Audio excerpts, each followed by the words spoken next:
Opinion on Lunchley. Yeah, I only found out about it yesterday. Like, you can tell none of them are parents. Wow, you can't make this up. Not only did MrBeast get called out by DanTDM, Jacksepticeye, and Tommy Innit, but Mr. Beat My Meat and his two Hack2Up buddies just got destroyed by two huge YouTubers, including the OG #1 YouTuber, PewDiePie. Opinion on Lunchley. Yeah, I only found out about it yesterday. Like, you can tell none of them are parents. Oh, but that's where you're wrong, PewDiePie. You see, Logan Paul is actually a parent now, and he's on track on becoming a role model for his child. That's right. You know Logan Paul's gonna be an amazing father when his first thought as a father is to use his wife's childbirth as a marketing tool to promote Lunchley.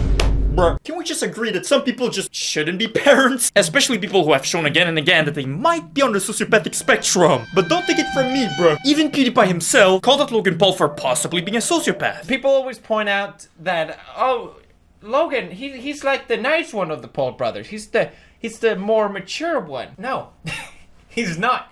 I've been telling this for years. Jake at least seems like it's somewhat self-aware, but Logan, he's a straight-up sociopath. But you know what, guys? Maybe we just have it all wrong. Perhaps Logan Paul is just misunderstood. Recording someone literally oofing themselves in a forest? Nah, that's not sociopathic behavior. That was just meant to be a funny meme. And it was simply a genuine mistake. Using your own child's birth when a baby literally just came out of your wife's groceries, like when it's still covered with sus liquid, as a marketing tool to promote Lunchley? Nah, that's not being a sociopath. That's acting like a caring father. But PewDiePie is right. No loving parent whatsoever would even consider releasing AIDS like Lunchley. And this, by the way, all goes back to DanTDM's original tweet, where he also criticized Lunchley for being a piece of crap. Well, just like PewDiePie, DanTDM is also a loving father. So when you've got three morally bankrupt clowns promoting Lunchley to children and marketing it as healthy, then it's obviously gonna make anyone who has kids look at you in disgust. But the most hilarious part about all of this is that these three clowns are so morally and ethically bankrupt that they went as far as to say that Lunchley is a better version of Lunchables, a brand that's been around for more than 30 years now. But Lunchley, a product that's been around for less than a month, is already receiving countless of complaints of people saying that there's mold in their Lunchley cheese.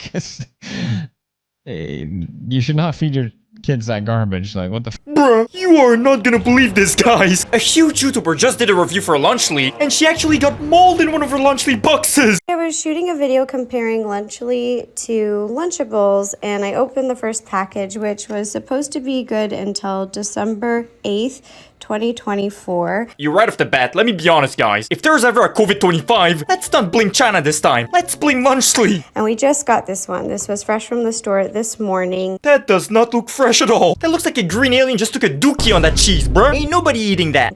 And there is a ton of mold in there. I honestly wasn't expecting that. The fact that MrBeast #1 up got her hands on a contaminated Lunchley package is hilarious. For you guys who don't know, this huge YouTuber, Rosanna, is actually a D1 hater of MrBeast who has been exposing him before he was even trendy to do so. Believe it or not, she's actually the one who broke the story around Beast Games, MrBeast's game show, for being a disastrous environment for its contestants. The conditions were so bad that even the mainstream media like KSI's BBC picked up on the story. You already know that MrBeast is watching this and crashing out. I was thinking that, you know, maybe they would taste pretty similar, just, you know, not have that best or better for you ingredients, and I was going to go over nutritional facts and things, but this is really concerning, so I just am pausing from filming just to take a little break to show this. Guys, I have to apologize to MrBeast. I used to criticize MrBeast for literally promoting products that lead to casosity, I mean obesity, like his diabetes chocolate bars, Feasibles. But yo, I actually gotta give credit to MrBeast, because believe it or not, Lunchley does not lead to obesity, because whenever kids are gonna be eating on that moldy cheese, they're actually gonna puke and lose weight. Lunchley might just be healthy, guys. And I have a fork. Denise, is this okay if I use this? Okay, I have a fork, and I'm just going to dig into it just to see. Oh, yeah. Yo, which green alien busted a peanut on that cheese, bro? No, but seriously, remember when MrBeast confidently roasted Lunchables for not using real cheese? Our pizza uses real cheese. Theirs, as it says on their box, is mozzarella pasteurized prepared cheese product. They can't even call it real cheese. Ooh, yeah. I wonder why they're not using real cheese. And this is why you don't trust two crypto scammers and one greedy sociopath with two failed food products, his diabetes chocolate bars, and his MrBeast raw burgers to deliver a good, healthy, and tested product. That's why you go with the brand that's been around for 30 years, and not with the brand that's managed by 3 greedy, morally bankrupt YouTubers, and that's been around for less than a month. Yeah, but don't worry guys, I like my cheese moldy, bruh. I like my cheese drippy, bruh. Is what Logan Paul should be saying now. Yo, smash like if you don't like your cheese moldy, bruh. The fact that MrBeast #1 up randomly got her hands on a Lunchly package that's got moldy cheese confirms to me that the many videos that I saw on TikTok of people showing mold inside of their Lunchly were real all along. And that this AIDS is a widespread issue. What a disaster of a product. This is literally MrBeast Burger 2.0. Or better yet, this is literally the new pink sauce. I don't think you guys understand how serious this is though. If the Lunchly is really molding before the expiration date, like Rosanna said, then that would mean that it's a problem with the packaging. So if the food is not sealed properly, that would mean that you could actually get botulism from eating contaminated Lunchly, which was the exact same problem with pink sauce. But don't worry guys, the main customers for Lunchly are kids. But anything for money, right? Right, Logan Paul? Right, MrBeast? Right, KFC? KSI? Hey, yo, my bad, bruh. I'm editing this at like 6 a.m. I've been up all night. Give me a break, guys. You should not feed your kids that garbage. Like, what the Like, that meal is so tiny. It looks like it's enough for Björn, maybe. Yeah! And I'm gonna go a step further, PewDiePie. Not only are the portions of Lunchly extremely small, but Lunchly is so devoid of nutrients that even doctors are warning kids against eating Lunchly. Lunchly turkey contains only 230 calories, which would mean a kid would need to eat about 2.7 portions to consume enough calories. And if they did that, they'd get nearly 1,300 milligrams of sodium, which is also significantly over the USDA standard. Let me put it this way. The portions of Lunchly are so small, and Lunchly is so devoid of nutrients, that starving kids would rather eat burgers made out of dead mosquitoes than eat Lunchly. At least the cursed Krabby Patties are rich in protein, whereas Lunchly seems to be rich in COVID-25. But that's the thing about MrBeast. He's literally the textbook definition of what a grifter is. One day, he's out there saying stuff like, oh, I'm against obesity, I want kids to eat healthy. I wanted to just make a better for you snack brand because I think a lot of the stuff out there is just terrible for you. Because obviously so much obesity and disease comes from the stuff we eat. Like Hershey's, for example, there's 10 ingredients, super processed. But then he's out there releasing Feastables diabetes chocolate bars, MrBeast burgers that are raw, and now Lunchly junk food that's devoid of nutrients and rich in mold. It's quite clear that MrBeast only cares about maximizing his views, maximizing his revenue, and will do whatever it takes to achieve those goals, even if it means lying to his audience, and even if it means selling low-quality, unhealthy junk food, and lying about it being healthy in a better version of Lunchables. Hershey's, for example, there's 10 ingredients,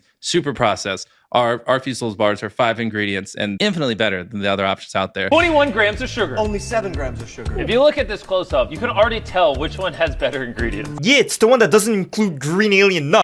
You see how MrBeast always does the same scummy play, literally lying to his audience saying, oh, our products are just healthier. Our products are just better than the alternatives. Just for his products to be way worse. But you know what, guys? I think I'm spotting a pattern. If MrBeast ever releases milk and says that his milk has better ingredients than the alternatives, then you already know that milk from MrBeast might just be made out of Chris Tyson's special nut juice. But it's crazy to see that MrBeast went from being seen as a genuine, honest person who just cares about helping people out, to this sociopathic deviant who promotes gambling to children, who promotes piece of crap unhealthy products that lead to casosity, and he's known as a guy who hired several PDF files to his company. Now remember when MrBeast said that he didn't know about Chris in his apology tweet, and that he was as shocked as us? Yeah, I don't buy that one bit, bruh. Even though it's all alleged, I think it's pretty much guaranteed that MrBeast knew about Chris Tyson all along. When you take into account that MrBeast literally hired a PDF file to the company and he literally got promoted as a manager, even though the MrBeast brand heavily caters to children. When you take into account that MrBeast was literally in Chris Tyson's Discord server, where Chris was literally sending sus messages to kids, and when you take into account that MrBeast was literally friends with Chris Tyson for more than 15 years, and literally saw that painting of that lollipop 10-year-old kid, and let's be honest, that picture was probably covered with Chris Tyson's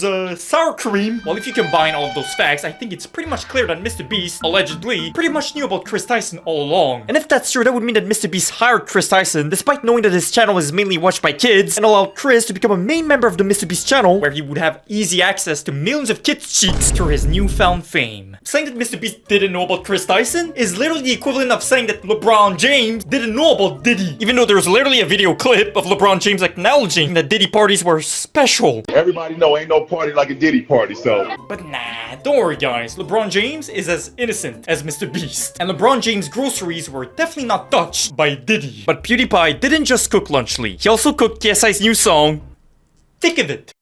Seems very, like, corporate.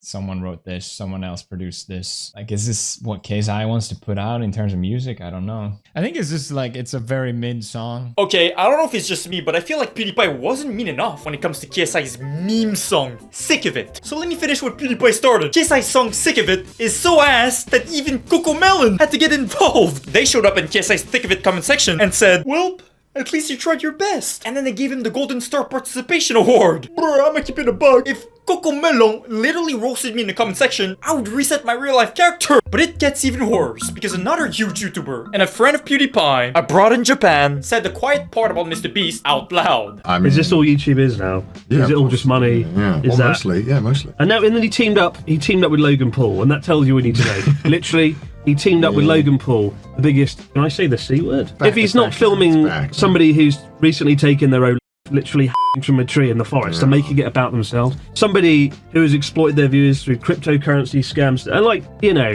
you shouldn't be partnering with these sort of people. I've noticed as well that MrBeast has been close friends with Logan Paul for years now, when Logan Paul was the most hated YouTuber even back then. And that's of course always been a red flag about MrBeast. And that's kinda why I laugh at people who defend KSI and say stuff like, oh, KSI is like the good guy out of the three. Unlike them, he's not a bad person. If KSI is literally involving himself with MrBeast and Logan Paul, and he's also promoting Launchly to kids, then he is not innocent. One thing I've learned is that if you surround yourself with scumbags and befriend them, then you might just be a scumbag as well. The philanthropy it always feels like it's there as a barrier to stop any criticism. And now that has stopped working because people have seen past that. And he's absolutely right. I don't care if you donate to charity. If you're an evil piece of crap, then I'm gonna criticize you. Anyone who seriously thinks that scumbags who do philanthropy can be criticized is either a kid or is brain damaged. Because by that logic, I guess we can't criticize Diddy because he also donated to charity.